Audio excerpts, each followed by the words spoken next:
Good morning વિદ્યાર્થીઓ। હવે આજે આપણે એક અગત્યની થિયરીનો અભ્યાસ કરવાના છે અને તેનું સૂત્ર પણ સાબિત કરવાનું છે। ટોપિકનું નામ છે વેગ અચળાંક પર તાપમાનની અસર, અથવા તો બીજા શબ્દોમાં કહેવાય કે પ્રક્રિયાના વેગનો તાપમાન પર આધાર। તો આપણો જે ટોપિક છે વેગ અચળાંક પર તાપમાનની અસર અથવા તો પ્રક્રિયાના વેગ પર તાપમાનનો આધાર બે અલગ રીતે પૂછી શકે છે થિયરી। તો પહેલો જે મુદ્દો છે એ ઓલમોસ્ટ મોટા ભાગની બધી જ રાસાયણિક પ્રક્રિયાઓ જે છે એ તાપમાનના વધારા સાથે પ્રવેગિત થાય છે। મતલબ કે પ્રક્રિયા જે છે એ પ્રક્રિયા તાપમાનના વધારા સાથે વધે છે, એટલે કે પ્રક્રિયા કરે છે। પહેલો મુદ્દો આપણો એ છે કે પ્રક્રિયા જે છે એ તાપમાનના વધારા સાથે વધે છે। ત્યારબાદ બીજા મુદ્દામાં એવું કીધું છે કે રાસાયણિક પ્રક્રિયા માટે આપણે 10 સેલ્સિયસ તાપમાનનો વધારો કરીએ, પ્રક્રિયા માટે આપણે 10 સેલ્સિયસ તાપમાનનો વધારો જો કરીએ તો પ્રક્રિયાનો વેગ અચળાંક k છે, આ k શું છે? વેગ અચળાંક। તો કે વેગ અચળાંક જે છે આ વેગ અચળાંક બમણો થાય છે। વેગ અચળાંક કેવો થાય છે? બમણો થાય છે। એટલે કે રાસાયણિક પ્રક્રિયા માટે તાપમાન જો 10 સેલ્સિયસ નો વધારો કરવામાં આવે તો તેના વેગ અચળાંકમાં જે છે એ વેગ અચળાંક બમણો થાય છે, એટલે કે ડબલ થાય છે। આ એક MCQ છે જે તમારે ધ્યાન રાખવાનું છે। ત્યારબાદ વેગ અચળાંક k જે છે, વેગ અચળાંક આ જે k છે એ k તાપમાનના વધારા સાથે વધે છે।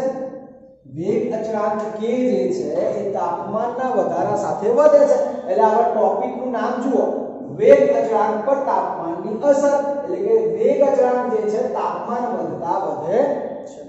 પરંતુ આ બધી જે માહિતી છે આ બધી જ માહિતી આહેર્નિયસ નામના વૈજ્ઞાનિકે વધારે સચોટ રીતે રજૂ કરી છે। આ બધી જે માહિતી છે આ બધી માહિતી આહેર્નિયસ નામના વૈજ્ઞાનિકે વધુ સચોટ રીતે આપણને સમજાવી છે। એટલે કે અહીંયા જે મેં સમીકરણ 1 લખ્યું છે આ સમીકરણ નંબર 1 જે છે ને બેટા એને આહેર્નિયસ સમીકરણ કહેવાય છે। અને કયું સમીકરણ કહેવાય છે? આહેર્નિયસ સમીકરણ કહેવાય છે। સમીકરણ 1 જે છે એ આહેર્નિયસ સમીકરણ છે। ધ્યાન રાખજો, તમને 1 માર્ક્સ નું MCQ પૂછી શકે કે આહેર્નિયસ સમીકરણ નીચેનામાંથી કયું છે? તો k a * e EA/RD। હવે જ્યાં મારે પદો સમજાવવાના છે તો k તો તમને ખબર જ છે, k શું છે? તો કે વેગ અચળાંક। a શું છે? તો કે આહેર્નિયસ અચળાંક અથવા તો આહેર્નિયસ આવૃત્તિ છે। આ a જે છે ને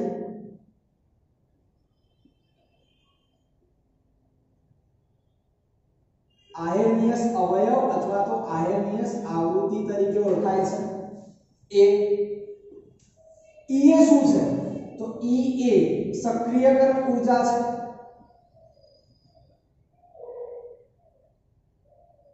Ea શું છે? કે સક્રિયકરણ ઊર્જા છે। R શું છે? તો કે વાયુ અચળાંક છે। એ તો 11મા ધોરણથી ભણતા આવ્યા છો, R વાયુ અચળાંક છે। અને T શું છે? તો કે તાપમાન છે। T શું છે? તાપમાન। તો અહીંયા આહેર્નિયસ સમીકરણના દરેક પદની આપણે ચર્ચા કરી છે। કે k જે છે એ વેગ અચળાંક છે, a છે એ આહેર્નિયસ અવયવ અથવા તો આહેર્નિયસ આવૃત્તિ કહેવાય છે, Ea જે છે સક્રિયકરણ ઊર્જા છે, R જે છે વાયુ અચળાંક છે, અને T તાપમાન છે। ત્યારબાદ અહીંયા મેં એક ઉદાહરણ લખ્યું કે હાઇડ્રોજનનો અણુ અને આયોડાઇડના અણુઓ વચ્ચે સંઘાત થાય।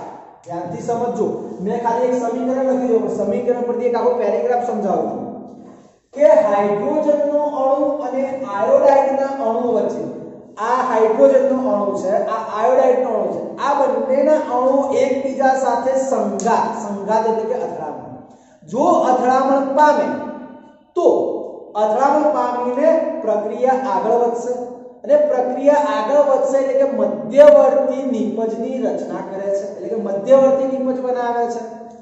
આ મધ્યવર્તી નિપજ જે છે, આ મધ્યવર્તી નિપજ જે છે એ ખૂબ જ લાંબા સમય સુધી રહેતી નથી અને એ મધ્યવર્તી નિપજમાંથી ઝડપથી નિપજમાં રૂપાંતર પામે છે. એટલે કે H2 અને I2 જે છે આ બંનેના અણુઓ વચ્ચે સંઘાત પામીને મધ્યવર્તી નિપજની રચના થયા બાદ, એટલે કે મધ્યવર્તી નિપજ મળ્યા બાદ આ નિપજ લાંબા સમય સુધી રહેતી નથી અને ઝડપથી HI ના અણુમાં, એટલે કે હાઇડ્રોજન આયોડાઇડ નિપજમાં રૂપાંતર પામે છે. તો આ એક સમીકરણ પરથી આપણે એક આખું સેન્ટેન્સ સમજ્યા છે. ત્યારબાદ સક્રિયકરણ ઊર્જા જે EA કીધું છે એની વ્યાખ્યા લખી છે કે મધ્યવર્તી સક્રિયકૃત સંકીર્ણની રચના માટે જે જરૂરી ઊર્જા છે ને બેટા, એને સક્રિયકરણ ઊર્જા EA કહે છે. એને સક્રિયકરણ ઊર્જા શું કહે છે? EA કહે છે. ધ્યાન આપજો, ફરીથી રિપીટ કરું છું. મધ્યવર્તી સક્રિયકૃત સંકીર્ણની રચના માટે જરૂરી ઊર્જાને EA એટલે કે સક્રિયકરણ ઊર્જા કહે છે. હવે આ સક્રિયકરણ ઊર્જા જે EA આપણને મળી છે અહીંયા, એ હું અહીંયા એક આલેખ દ્વારા એટલે કે તમને સમજાવવાનો પ્રયત્ન કરું છું. ધ્યાન આપજો. સ્થિતિ ઊર્જા વિરુદ્ધ પ્રક્રિયા અક્ષનો આલેખ દોરું છું.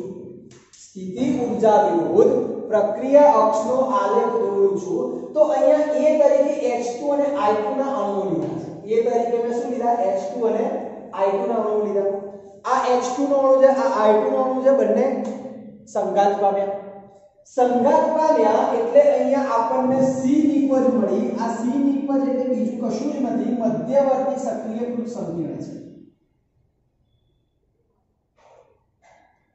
મધ્યવર્તી સક્રિયકૃત શું છે? સંકીર્ણ છે. આ C જે છે એ મધ્યવર્તી સક્રિયકૃત સંકીર્ણ છે. તો મારો કહેવાનો મતલબ એ છે કે આ H2 અને I2 જે છે, આપણો જે A તરીકે પ્રક્રિયક તરીકે લીધા છે, એ એકબીજા સાથે સંઘાત પામીને અહીંથી અહીંયા સુધી પહોંચ્યા. તો અહીંયા સુધી પહોંચવા માટે જે જરૂરી ઊર્જા છે ને બેટા, આ જરૂરી ઊર્જાને સક્રિયકરણ ઊર્જા EA કહે છે. એટલે આ જે ભાગ છે, આ સક્રિયકરણ ઊર્જા EA કહેવાય. આ શું કહેવાય? સક્રિયકરણ ઊર્જા EA કહેવાય. ત્યારબાદ સક્રિયકૃત સંકીર્ણ જે છે એ લાંબા સમય સુધી રહેશે ને, તો અહીંયાથી હવે ઝડપથી નિપજ મળી ગઈ HI જે B છે. ઝડપથી નિપજ આપણને મળી ગઈ HI એટલે કે હાઇડ્રોજન આયોડાઇડ મળી ગયો. તો આ હાઇડ્રોજન આયોડાઇડ, તો આ A અને B વચ્ચેનો આ જે ગેપ દેખાય છે ને, આ A અને B વચ્ચેનો જે ગેપ છે, જેને મેં ડેલ્ટા H વડે દર્શાવ્યો છે, એ શું છે? તો કે પ્રક્રિયાની અંતિમ એન્થાલ્પી અને પ્રક્રિયાની અંતિમ એન્થાલ્પી છે ડેલ્ટા H, જે પ્રક્રિયકો અને નિપજો પર આધારિત છે. જે કોના પર આધારિત છે બેટા? પ્રક્રિયકો અને નિપજો પર આધારિત છે. તો કે પ્રક્રિયાની અંતિમ એન્થાલ્પી ડેલ્ટા H જે છે, આ ડેલ્ટા H પ્રક્રિયકો અને નિપજો પર આધારિત છે, જે તમારે ધ્યાન રાખવાનું છે. તો તમને સક્રિયકૃત સંકીર્ણ એટલે કે મધ્યવર્તી નિપજ, સક્રિયકરણ ઊર્જા એના વિશે ખ્યાલ આવી ગયો હશે. ત્યારબાદ હવે આપણે વેગ અચળાંક પર તાપમાનની અસર જે છે એનું સૂત્ર સાબિત કરવાનું છે. કેવી રીતે? તો સમીકરણ 1 જે છે ને, સમીકરણ 1 આહેરીય સમીકરણ, આ આહેરીય સમીકરણને હું ln સ્વરૂપ એટલે કે ઘાતાંકમાં ફેરવું છું. ln સ્વરૂપ એટલે કે સમીકરણ 1 ને ઘાતાંકમાં ફેરવતા. તો મેં લખી દો, આ k હતા એટલે ln k લખી નાખ્યા, ઇઝ ઇક્વલ ટુ a હતા તો ln a લખી નાખ્યા, ગુણાકાર છે એટલે સરવાળો થાય તો ln e થઈ જશે, ln e. પણ આ જે ઘાત છે -ea/rt, એ -ea/rt આગળ આવતા રહે, ગુણાકારનો થયો સરવાળો, પણ સરવાળો હતો -ea/rt આગળ આવ્યો -ea/rt into ln e. ln ની કિંમત લખી નાખી 1. ln ની કિંમત કેટલી લખી નાખી? 1 લખી નાખી.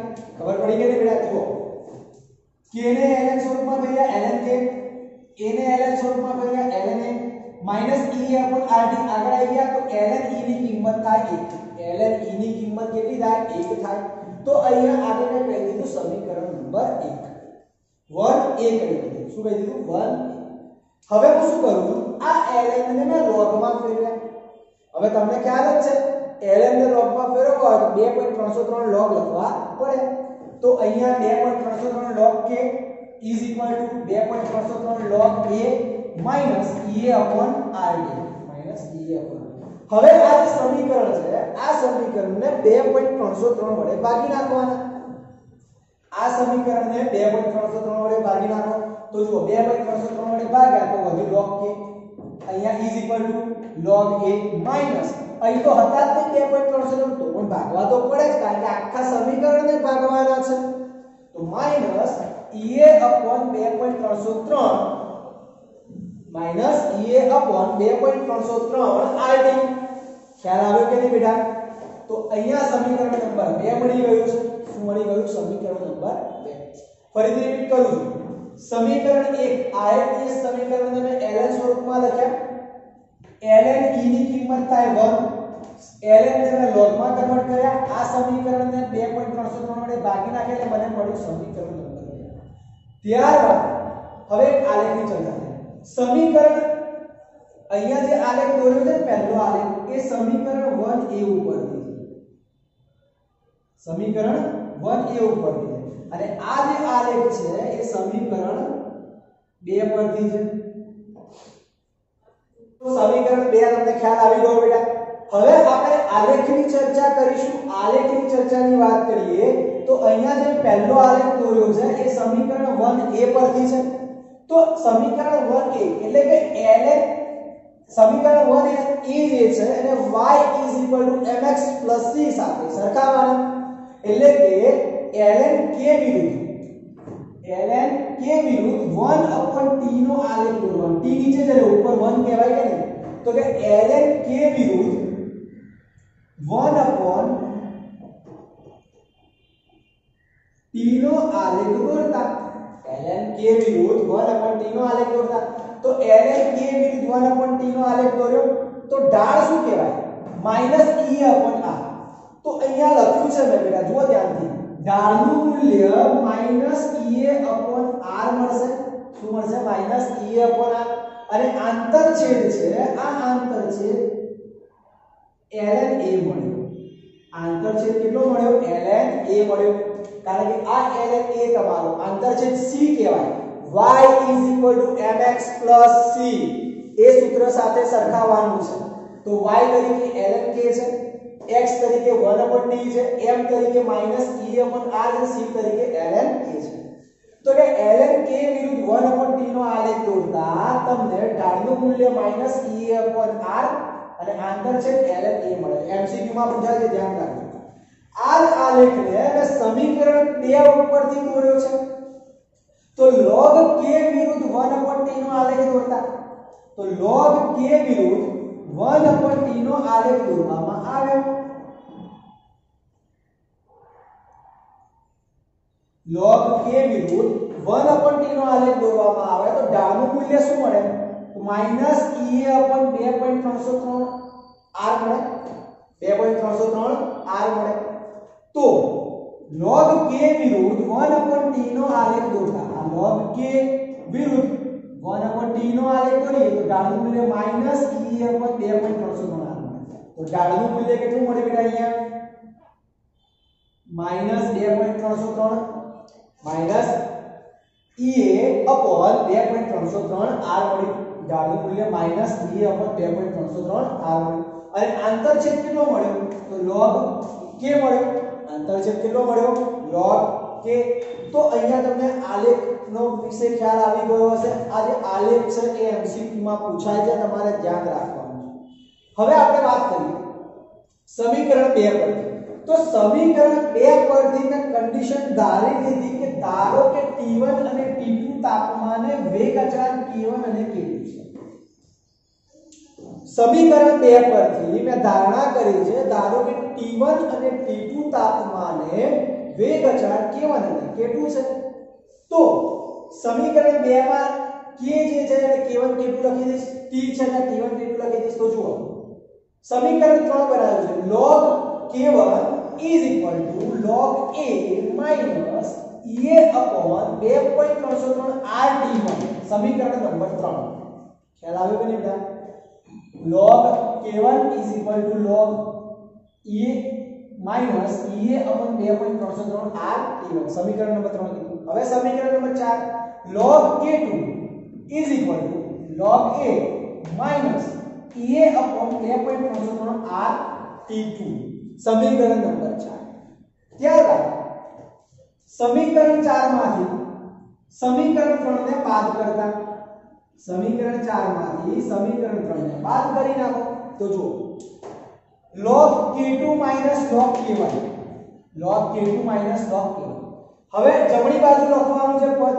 log a minus ea upon 2.303 RT2 હવે માઈનસ છે બાદ બાકી છે તો બાદ બાકી કરીએ k2 માંથી k1 ને બાદ કરીએ તો આ પ્લસ નું માઈનસ થઈ જશે અને માઈનસ નું પ્લસ થઈ જશે તો minus log a plus ea upon 2.303 RT ફરીથી રિપીટ કરું 4 માંથી 3 ને બાદ કરવાનું છે એટલે k2 માંથી k1 ને બાદ કર્યા log k2 k1 log k2 log k1 is equal to आ पद जे છે એમના એમ જ રહેશે પણ બાદ બાકી કરતા આ પદની નિશાની બદલાઈ જશે સમીકરણ 3 ના પદની નિશાની બદલાઈ જશે તો minus log a plus ea upon 2.303 RT1 તો log a પ્લસ અને log a માઈનસ કેન્સલ હવે તમને આગળ એક વસ્તુ કીધેલી છે કે આ log છે વચ્ચે માઈનસ ની નિશાની છે હું log ને કોમન લઈશ તો માઈનસ છે તો ભાગાકાર થઈ જશે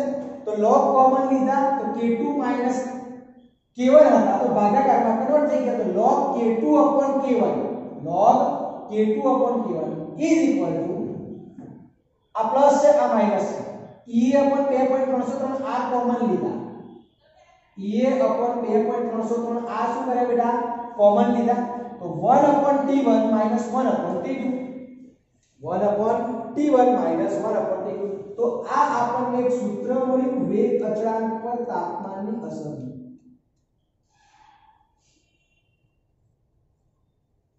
આ આપણને એક સૂત્ર મળી ગયું બેટા વેગ અચળાંક પર તાપમાનની અસર તો અહીંયા સુધી તમને ખ્યાલ આવી ગયો હશે કે હવે બેટા આખી થિયરી ફરીથી એકવાર રિપીટ કરી દઉં છું ધ્યાન આપજો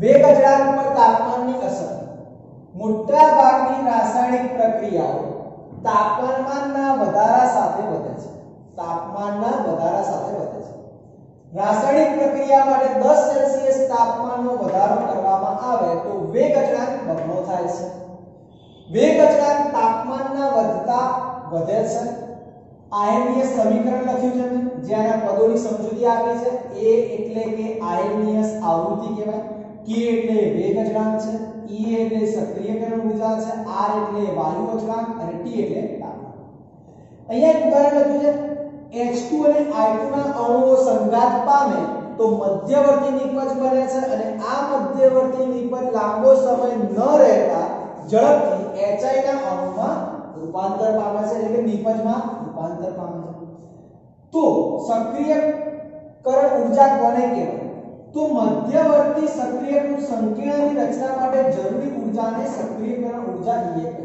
કેવી રીતે તો કે સ્થિતિ ઊર્જા વિરુદ્ધ પ્રક્રિયા અક્ષનો આલેખ દોર્યો તો H2 I2 માંથી અહીંયા સક્રિયકૃત સંકીર્ણ મધ્યવર્તી નિપજ મળી છે એ લાંબો સમય ન રહેતા HI ના અણુમાં રૂપાંતર પામે છે તો આ જે ઊર્જા મળીને આને કહેવાય સક્રિયકરણ ઊર્જા અને બીજી વસ્તુ પ્રક્રિયાની અંતિમ એન્થાલ્પી એટલે કે આ જે A થી B નો જે ગેપ છે એન્થાલ્પીનો ડેલ્ટા HI આ ડેલ્ટા HI પ્રક્રિયાની અંતિમ એન્થાલ્પી ડેલ્ટા HI જે છે એ પ્રક્રિયકો અને નિપજો પર આધારિત છે હવે શું કરવું છે તો સમીકરણ 1 ને આપણે ln માં કન્વર્ટ કરીએ તો સમીકરણ 1 ને ln માં કન્વર્ટ કર્યા તો ln k ln a into હતા એટલે પ્લસ થાય પણ આ માઈનસ છે ઘાતાંક એને આગળ લાવો તો minus ea upon rt ln e ની કિંમત થાય 1 એટલે અહીંયા આપણે મૂકી દીધા 1 સમીકરણ